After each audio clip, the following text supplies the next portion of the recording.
여러분 안녕하세요. 서울경제TV 아나운서 우예진입니다.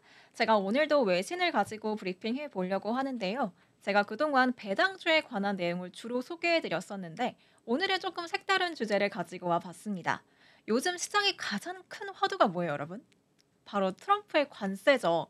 캐나다, 멕시코, 중국에 관세를 얼마 부과하겠다. 이런 내용 한 번쯤 뉴스에서 보신 적 있을 겁니다. 그래서 지금 이 트럼프 관세 정책으로 우리 증시도 막 요동을 치고 있는데 이럴 때일수록 우리 투자자분들께서 좀 트럼프를 피할 수 있는 안정적이면서도 안전한 상품에 눈을 돌리시지 않을까 하는 생각에 그와 관련된 주제를 준비했으니까요. 오늘도 저와 함께 끝까지 함께 해주시면 감사하겠습니다. 그럼 먼저 제대로 외신 파헤쳐 보기 전에요. 우리 국내 기사에서 어떤 내용을 통해서 이 트럼프 관세 정책을 설명하고 있는지 그것부터 한번 살펴보도록 할게요. 먼저 첫 번째 기사부터 보도록 하겠습니다. 네, 첫 번째 기사인데요. 이 트럼프, 캐나다, 멕시코 관세부가 한 달 보류하기로 했다라는 내용의 기사입니다. 2월 3일에 우리 시장이 2% 넘게 밀려나면서 크게 하락한 바가 있습니다. 그러다가 4일인 어제 그 낙폭을 일부 회복하면서 올라줬어요. 이렇게 왜 하락하고 왜 올랐는지 그 이유 알고 계신가요? 바로 트럼프가 캐나다와 멕시코에 관세를 25% 부과하겠다라고 밝혔다가 돌연 유예하겠다라고 입장을 바꿨기 때문입니다. 기사 자세히 보시면요. 25% 전면 관세 시행을 하루 앞둔 현지 시간 3일 이 관세 부과를 한 달간 유예하겠다고 밝혔습니다. 동맹국인 캐나다와 멕시코에까지 무차별적으로 관세를 부과하는 것에서 한 발 물러서면서 일단은 우리가 한숨 돌리게 되긴 했는데요.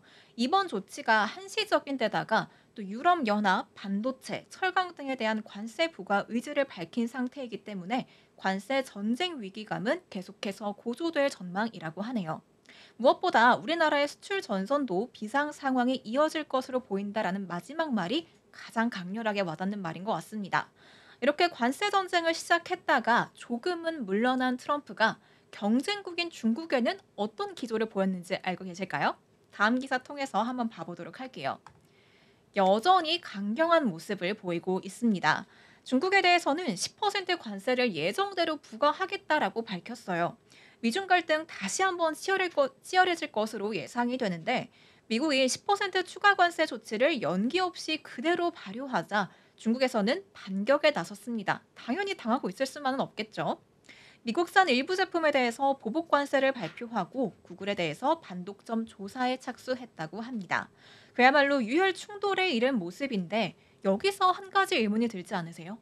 왜 캐나다와 멕시코에는 입장을 바꿨고 중국에는 그대로 강경하게 관세 그대로 10% 조치할 거다라고 유지를 했을까요? 그 이유가 바로 다음 기사에 나옵니다. 트럼프 특유의 충격과 공포 전술이 이번에도 나온 거라고 합니다. 불법 이민자와 펜타닐 등 미국 내 문제를 두고 캐나다와 멕시코 정부로부터 사실상 무상 협조를 이끌어내려던 트럼프의 노림수라는 거죠. 근데 이게 소기의 성과를 거뒀다라고 합니다. 관세 부과 자체가 본질적인 목적이었다기보다는 이 협상용 수단이었을 수 있다는 거죠. 결과적으로는 미국이 원하는 걸 받아냈으니 손 안 대고 코를 푼 셈이다라고 평가를 하고 있습니다. 한 이코노미스트는요, 불확실성이 여전히 남아 있기는 하지만 이 트럼프가 협상 전략으로 관세 위협을 하고 있는 걸로 보인다라고 언급을 했습니다. 트럼프의 정치적 수단으로 관세라는 카드를 꺼내든 것 같은데 저는 불확실성이 남아 있다면 결국 투자자들 입장에서는 여전히 힘들고 고민되는 시장이지 않을까라는 생각이 좀 들더라고요. 아무리 약제가 해소될 거다라고 하지만 중국에는 여전히 강경한 기조를 보이고 있는 이 트럼프. 그렇다면 저 시청자분들께 조금이나마 도움이 될 수 있는 투자 상품이 어떤 걸까 고민을 해봤더니 답이 여기에 있었습니다.